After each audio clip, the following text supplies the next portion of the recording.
శ్రీ గణేశాయ నమః. శ్రీ సరస్వత్యై నమః. శ్రీ గురుభ్యో నమః. సిద్ధయోగి ఇంకా ఇలా చెప్పారు. అప్పుడు ఆ తల్లి పుత్రవాత్సల్యంతో ఇలా అన్నది. నాయనా, నీవు లోకానికి ధర్మం చెప్తావు కదా, మరి నీవు కూడా 12 సంవత్సరాలు బ్రహ్మచర్యం అవలంబించాక గృహస్థువై బిడ్డలు కలిగాక సన్యసించి లోకానికి ఆదర్శం చూపాలి కదా. ఇలా క్షణికావేశంలో సన్యాసం స్వీకరిస్తే వాసనాక్షయమవక మానవులు పతితులవుతారని శాస్త్రాలు హెచ్చరిస్తున్నాయి కదా అని బ్రతిమాలింది. అప్పుడు వటువైన నరహరి అలనాడు కపిలుడు తల్లికి జ్ఞానోపదేశం చేసిన విధంగా ఆమెకు తత్వం ఇలా బోధించాడు. అమ్మా, భౌతికమైన శరీరాలు వైభవము అశాశ్వతాలే. మరణం లేనివాడంటూ ఎవడూ లేడు. మృత్యుదేవత ఎప్పుడూ జీవితాన్ని వెంటనంటే ఉంటుంది. యువకులకైనా వృద్ధులకైనా ఈ శరీరం ఎప్పుడు రాలిపోతుందో తెలియదు. అప్పిచ్చినవాడు తానిచ్చిన గడువు ఎప్పుడు తీరుతుందా అని లెక్క పెట్టుకున్నట్లు మృత్యుదేవత కూడా మానవుల జీవిత కాలాన్ని లెక్క పెడుతూ ఉంటుంది. రాత్రి పగలు అన్నవి మానవుని ఆయుర్దాయాన్ని ఎగరగొట్టుకుని పోతుంటాయి. ఈ శరీరము, భార్యాబిడ్డలు, గృహము, ధనము, జీవితము అశాశ్వతమని మరచి అవే ప్రధానమనుకుని జీవించేవారు పశువుల వంటివారు. కనుక ధర్మాచరణము ఒక్కటే మానవుల కర్తవ్యం. అలాగాక మృత్యువును జయించిన వారు మాత్రమే నీవు చెప్పినట్లు విరామంగా జీవించవచ్చు. కానీ మానవులు కొద్ది నీరు మాత్రమే ఉన్న సరస్సులోని చేపల వంటివారు. ఆ కొంచెం నీరు ఇంకిపోయాక వాటి గతేమిటి? ఈ కలియుగంలో మానవునికి 100 ఏళ్ల ఆయుర్దాయం. అందులో సగకాలం నిద్రలోనూ, బాల్యము, పరాధీనతల వల్ల కొంతకాలము గడిచిపోతుంది. ఇట్టి జీవితంలో ప్రాప్తించే సంపద క్షణకాలముండి వాడిపోయేదే. కాలచక్రం గర్భంలోని పిండములను, శిశువులను, బాలురను, యువకులను, విజ్ఞులను, దేవతలను, సర్వజీవులను మింగివేస్తుంది. దేనిమీదైనా మమకారం పెట్టుకోవడం ఆత్మవంచనే, దుఃఖాన్ని కొని తెచ్చుకోవడమే అవుతుంది. బయట చర్మము, లోపల మాంసము, ఎముకలు, రక్తము గల ఈ శరీరం నీటి బుడగ వంటిది. శరీరము జడము, నశ్వరము. ఆత్మ చిత్స్వరూపము, శాశ్వతము. దానికి సుఖదుఖాలు లేవు. ఉన్నాయనుకోవడం అజ్ఞానం మాత్రమే. సద్గురు కటాక్షం వలన మానవుడు ఈ మాయను దాటాలి. ఉత్తమమైన మానవ జన్మెత్తి కూడా ఆత్మకు శ్రేయస్సు చేకూర్చుకోనివాడే నిజమైన ఆత్మవంచకుడు, ఆత్మఘాతకుడు, బ్రహ్మఘాతకుడు కూడా. అమ్మా, ఈ మాట సామాన్యుల విషయంలోనే ఇంత వాస్తవమైతే కారణ జన్ముడనైన నాకేది కర్తవ్యం? విషయ సుఖాలు వదలలేని వారికి నీవు చెప్పినట్లు గృహస్థాశ్రమం తర్వాత సన్యసించడం అనే క్రమం తగియున్నది. నాకట్టి విషయ వాసనలే లేవు గనుక ధీమంతుడనైన నాకు ఎట్టి విఘ్నాలు రాజాలవు. నేను బ్రహ్మచర్యాశ్రమం నుండే సన్యాసం తీసుకుంటాను. నన్ను ధ్యానిస్తూ ఉండు, సంసారాన్ని దాటగలవు అని యశోదకు బాలకృష్ణుడు చూపినట్లు తన దివ్య రూపాన్ని దర్శింపజేశాడు. ఆయన ప్రసాదించిన యోగ దృష్టితో ఆమె ఆ మూర్తిని కన్నులారా దర్శించి ఇలా అన్నది. స్వామి, నీవు పుట్టుక లేనివాడవు. బ్రహ్మాండాలన్నీ నీలోనే ఉన్నాయి. బ్రహ్మకు కూడా నీ గుణరూపాలు కొంచెమైనా తెలియరానివి. మాయా మోహితురాలనైన మానవ స్త్రీని నాకెలా తెలుస్తాయి? ఈ జ్ఞానమైనా నీవు అనుగ్రహించినదే. నీవు సత్య సంకల్పుడవు. నీ సంకల్పానికి నేను అడ్డు చెప్పను. లోకహితం చేయటానికే అవతరించిన నిన్ను నా పుత్రుడవని తలచి ఇంట కట్టి పెట్టుకొనడం తగదు. అయితే నీ యొక్క ఈ దివ్యమైన ఆకారం నా మనస్సులో స్థిరంగా నిలచేటట్లు అనుగ్రహించు. నాకింకా పుత్రులు కలుగుతారన్నావు. మాకింకొక్క బిడ్డ పుట్టే వరకైనా నీవిక్కడే ఉండు. అప్పటి వరకు సన్యసించడానికి నేను అనుమతించను. నీవు నా మాట వినకుండా వెళ్ళిపోతే నేను మరణిస్తాను. నిన్ను విడిచి నేను బ్రతుకలేను అని ప్రార్థించింది. అప్పుడు శ్రీహరి, అమ్మా, నీకొక సంవత్సరంలోగా కవలలు పుడతారు. అంతవరకు ఉంటాను గాని ఆ తర్వాత నా సంకల్పానికి అడ్డు చెప్పకూడదు అని ఆమె వద్ద మాట తీసుకున్నాడు. అతడు పరమేశ్వరుడన్న జ్ఞానంతో స్వామిని ఆ దంపతులు నిత్యము అర్చిస్తూ ఉండేవారు. చతుర్వేద పారంగతులు, షడ్శాస్త్ర నిపుణులు కూడా ఆయన వద్ద విద్యార్థులై కృతార్థులయ్యారు. ఆయన ఎందరికో వేదాలు బోధించేవారు. పామరులకు ఆయన ధర్మ సూక్ష్మాలు చెప్పేవారు. ఇలా సంవత్సరం గడిచేసరికి అంబకు 2 మగపిల్లలు పుట్టారు. వారికి 3 నెలలు రాగానే ఒకరోజు అంబ పిల్లలని ఆడిస్తూ ఉంటే నరహరి వచ్చి, అమ్మా, నేను చెప్పినట్లే వీరిద్దరూ పుట్టారు. నీకింకా 2 కొడుకులు, 1 కూతురు కలుగుతారు. నీ కోరిక ఫలించింది. నా మాట నిలబెట్టుకున్నాను కనుక నీవిచ్చిన మాట ప్రకారం నాకు అనుమతిస్తే నేను తీర్థయాత్రలకు బయలుదేరతాను. అయితే నీవు మాత్రం నన్ను సంతోషంగా సాగనంపాలి అన్నారు. అప్పుడు తల్లిదండ్రులు ఆయనకు నమస్కరించి, మేమింతవరకు మాయలో తగులుకొని నీవు మా బిడ్డవనే భ్రాంతితో ఎప్పుడైనా నిష్ఠూరాలాడి ఉంటే మమ్మల్ని క్షమించు. నీవే మా కులదైవమని ఇప్పుడు తెలుసుకున్నాము. నీవు మా వంశాన్ని ఉద్ధరించడానికి ఇక్కడ జన్మించావు.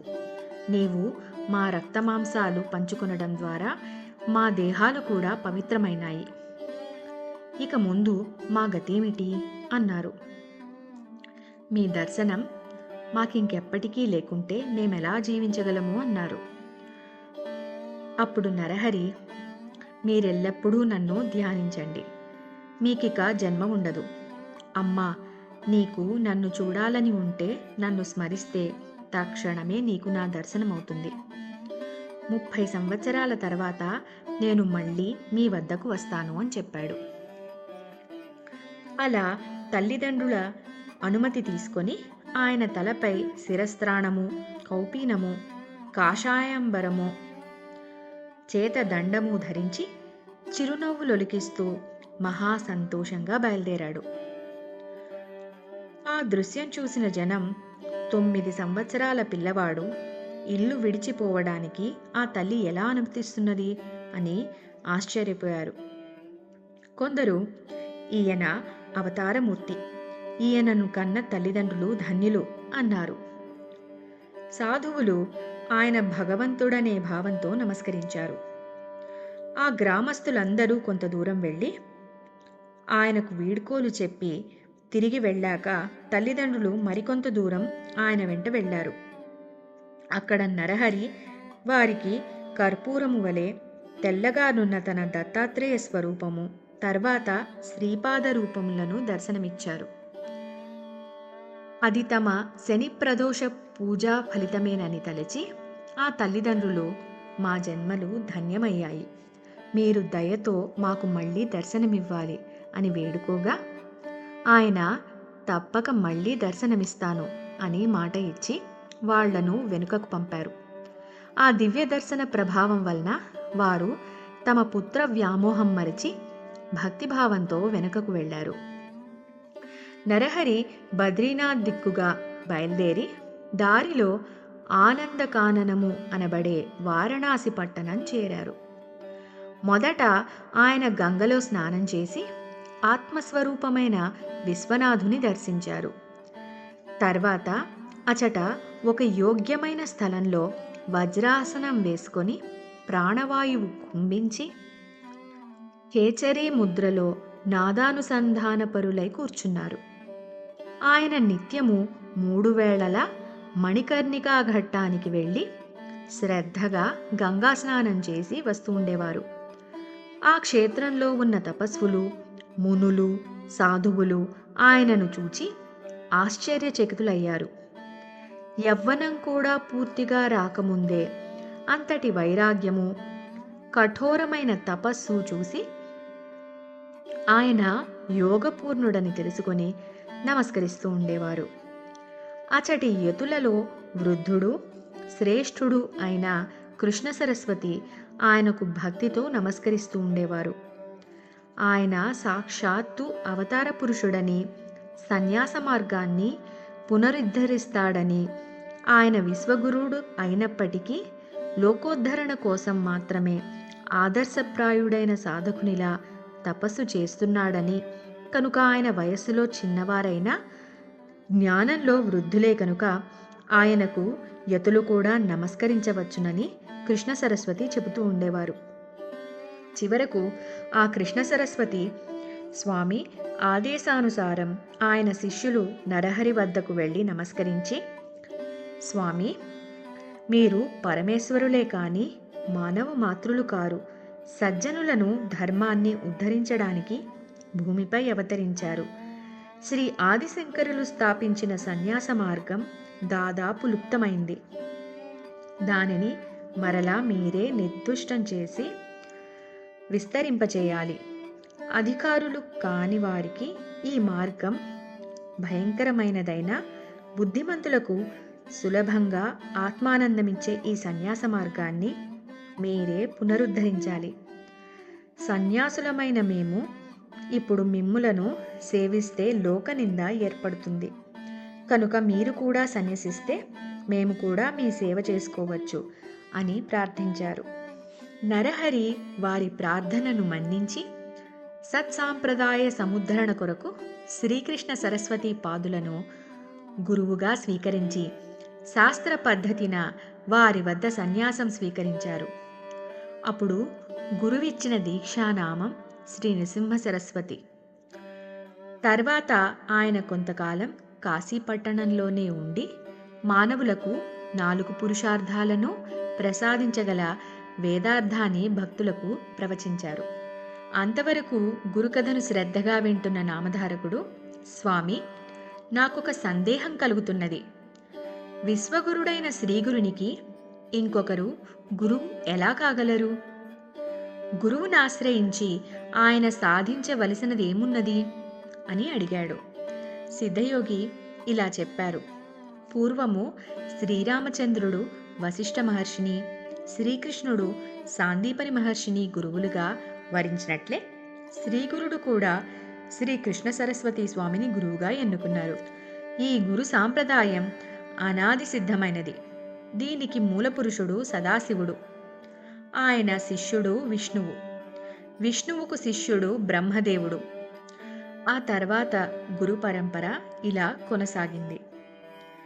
బ్రహ్మదేవుడి నుండి వశిష్ఠుడు, శక్తి, పరాశరుడు, వ్యాసుడు, శుకుడు, గౌడపాదుడు, గోవింద భగవత్పాదాచార్యులు, శంకర భగవత్పాదులు, విశ్వరూపుడు, బోధజ్ఞానగిరి, సింహగిరి, ఈశ్వరతీర్థుడు, నృసింహతీర్థుడు, విద్యారణ్యుడు, మలయానందుడు, దేవతీర్థుడు, యాదవేంద్ర సరస్వతి, కృష్ణ సరస్వతి. ఈ కృష్ణ సరస్వతి స్వామియే శ్రీగురుడని ప్రసిద్ధికెక్కిన శ్రీ నృసింహ సరస్వతి స్వామి యొక్క గురువు. తరువాత శ్రీగురుడు తాము స్వయంగానే పవిత్రులైనప్పటికీ అనేక పుణ్యతీర్థాలు దర్శిస్తూ బదరికాశ్రమం చేరారు.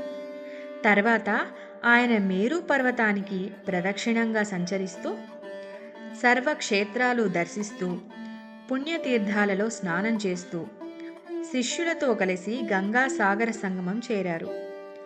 ఆయన మొదట గంగకు ప్రదక్షిణంగా ప్రయాగ వరకు తటాక యాత్ర చేశారు. అది కూడా గంగా ప్రదక్షిణంతో సమానమే. అందుకే ప్రయాగను కూడా గంగాసాగరం అంటారు. ప్రయాగలో వారికి ఎంతోమంది శిష్యులయ్యారు. ఆ క్షేత్రంలో మాధవుడనే బ్రాహ్మణుడికి శ్రీగురుడే స్వయంగా తత్వం ఉపదేశించి సన్యాసం ఇచ్చారు.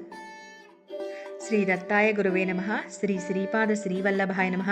శ్రీ నృసింహ సరస్వతే నమః. 12వ అధ్యాయం సమాప్తం.